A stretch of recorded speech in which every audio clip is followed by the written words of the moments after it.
welcome to my LCS end of season video where I do my playoff power rankings and my Spring Split All-Pro team. I did this for the LEC, I did this for the LPL, I didn't do it for the LCK because the timing of it all, I could not do it without, feeling like integrity situation was kind of in question because the LCK official All-Pro team had already come out and I didn't want to do it and then it'd be the same or something and just look like I'm repeating the same content. So, if you didn't catch those, you should watch them. The LPL one especially. Half the teams are out, but the LPL is really interesting. Honestly, I am of the belief that 8 of those teams are arguably would be up here in the LCS, which we're going to get to right now. These LCS power rankings, I don't even have the notebook. I don't need the notebook. I have a really good idea of what this looks like, and I think everyone else does too. And it's going to be kind of boring because there's no pizzazz here, honestly. So, 6th place, Golden Guardians. Golden Guardians are not very good. They got in, good for them. This is better than they've been in the past. But I don't really. These 3 teams might have the same record. Well, 1 second, I just gave it away. Not that you really are surprised by this, but might as well talk about all 3 of these teams at once.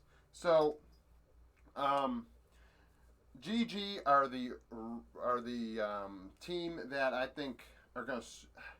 Between these two are close, and I feel like a lot of people expect that. Afro and Ole being the bot lanes being the, veterans on the team carrying them. Takui's done a great job. Blazow's been solid. Licorice has been okay at times. Kumo needs to go on tank duty, and they started putting him on tank duty, and that's why they're 5th. They put him on Ribbon once, keep him on tanks. So, keep him on tanks. Jose Diodo can hard carry them, even if necessary. But these 2 teams are not like EG. I think we all know EG is better on paper than them 2. Inspired has been a disappointment. I am very disappointed because I was a big Inspired fan in the LEC last year. He won MVP. I was really high on Rogue. But with Impact, and Impact's been okay. He hasn't done. He's Impact. Impact gives you what he gives you. He's a 8 out of 10. He's between a 6 and an 8 out of 10 every single game. He's never going to give you a 10 performance. He's never going to give you like a 2. So, that's the thing. Danny has kind of disappeared at times towards the end of the split. Vulcan has struggled. And Jojo Pune, I've said it all split long. They can go as far as Jojo Pune can take them. And I think right now that's 4th place. He kind of hasn't. In the final week of the season, I had him MVP, I think, for all 3 of their games they played, or the 2 games they played on Sunday. But he. I don't think that when it gets to these 3 big teams that they're going to be as competitive. Inspired, if he gets freaky with some picks, maybe. But as of right now, I don't think so. They're just, their best player, like FlyQuest, is in the jungle right now. And I don't know how far that's going to take them. 3rd place on their own is going to be 100 Thieves. Like I said, this is kind of boring because this is following the seeding going into the playoffs, but it's just a matter of fact. 100 Thieves are giving us what we thought they'd give us, a top 3 performance, all the same players from last year. They're the same all the time, and it's boring. And honestly, very predictable. So, can they beat the top 2 teams? I don't think so, because of that predictability. I could see them beating C9. C9's a young team that in a moment like this could struggle in the bot lane. But that is the only way that I think 100 Thieves has a chance against the top 2 teams. I don't think they can beat TL. Could they beat TL and I'm going to look like an idiot? Yes. That's feasible. But I would say there's a better than 50-50 chance that TL would win. 2nd place, I have C9. In 1st place, I have TL. So, to go over that, C9, we found out if you go on Malphite, you can eliminate Summit. C9 has to ban Malphite. or figure out a way to give Summit a matchup into the Malphite or to be able to get around the Malphite. Because right now, C9 have been found out. C9 have to fix that. And then maybe that ends up being Ornn duty against Summit instead of Malphite. I mean, it's taking Summit out of the game. And Berserker is a very, very good AD carry. Young, raw AD carry. Fudge is getting better. Blabber is solid. Winsome is a problem. But I think C9, when push comes to shove against these guys, this team has no weakness. They're a better version of them. And Han's pulling out Nash now, and no one else is playing Ashe is a big deal. That's a pick that these guys all have to respect. Whippo can pull anything out in the top lane and do well with it. Santorin has been doing a great job down the stretch.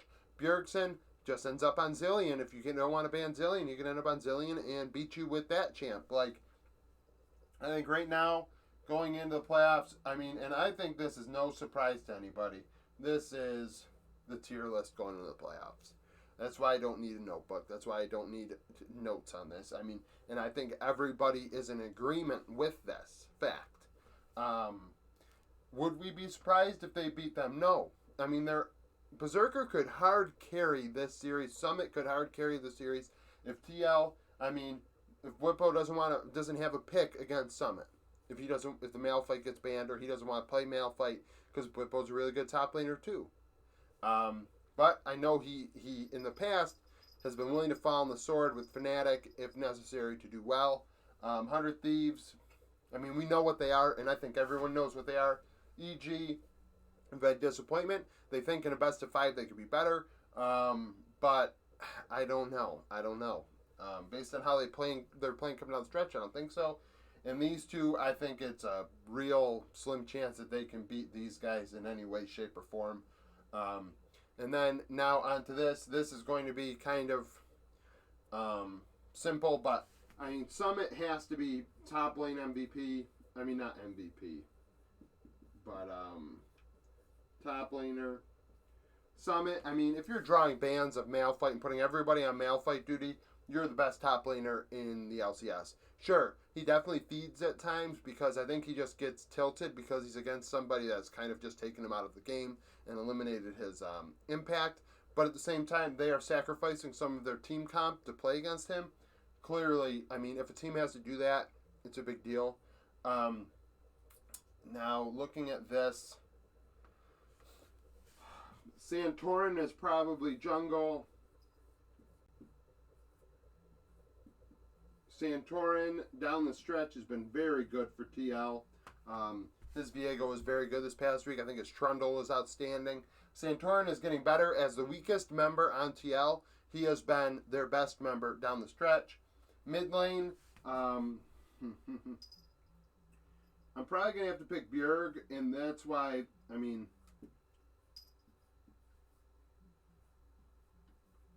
so Bjerg has been facilitating a lot for TL. I think he's played better than Fudge at times. And I don't think these guys, I mean, honestly, I don't, like, we look at the LCS, and it's like these two teams are all that there is. It's all there is. So, of course, this list is going to be dominated by them because really, when push comes to shove, I don't think 100 Thieves players, Someday has played good, but Someday hasn't played better than Summit or arguably Blippo. So, Someday isn't going to be there. EG, who's EG's MVP? And are they better than what these two teams have been giving? No, that's not true. And neither of these guys. So, I would argue, now I just came up with something. And if you notice where the marker was, you'll make sense of it. And when you see it, you're going to be like, oh, well. See, I didn't take notes, so I'm winging that. Well, not winging this. I've been thinking about it for a while, but obviously Berserker is 80 carry. Han Sama definitely deserves some credit. Pulling out the Ashe late has been interesting, but Berserker has been outstanding for C9. He has been a rock for them in every game. He does not play poorly. He always plays at an 8 or a 9 out of 10. He is a great player. I don't think there's anything left to say about Berserker, honestly. Just a fantastic young player that LS outright took from T1, and C9 are benefiting from LS doing that. And any success they've had is LS's success, and definitely not Jack's success. Support Ole. I was gonna pick Core here, I really was, but I think honestly, and I'm not gonna do what I'm gonna say something, and I'm not gonna make him MVP, but a most valuable player to their team in the truest sense of it is Ole to Golden Guardians. In the truest sense. I mean, it is he. Without him, there's no facilitation, there's no plays, there's no success. Ole is the true MVP, but we can't pick. You can't do that. So honestly, I'm going to make it Summit. Summit is MVP. If you are forcing teams to literally drop their team comp down a level and work around you as a player. Not even working around like, oh, they're really good on Jace. No, he's good on so many different champions that they're like, we have to play Malphite against you, change our composition, change the way we play the game, just because of the top laner who usually is out on an island that really doesn't sometimes affect the game at all. Like, some top laners don't carry games all the time. And the fact of the matter is, everybody has to play Summit in a way that this guy could carry every single game against us. And then if they take him out, Berserker's like, oh, well, that's great. I'm going to put up 10 kills, and there you go. You're focused on him. I got my pick, and I'm dominating. And the fact that he has Winsome, and he's doing what he's doing, is impressive as well. That is my LCS end of season, Spring Split All-Pro team. My power rankings going to the playoffs. If you have any opinions of your own, do you think this is out of order? Do you think this doesn't make sense? Comment down below. I'd love to read them, talk about them, do whatever. Stay tuned during the playoffs. I will be doing my League of Legends roundups for them. I've been doing it for the LPL, LCK, and LEC playoffs so far. If you want to see those, so you know kind of what is coming at MSI before it gets here. And yeah, like, comment, subscribe, and thanks for watching.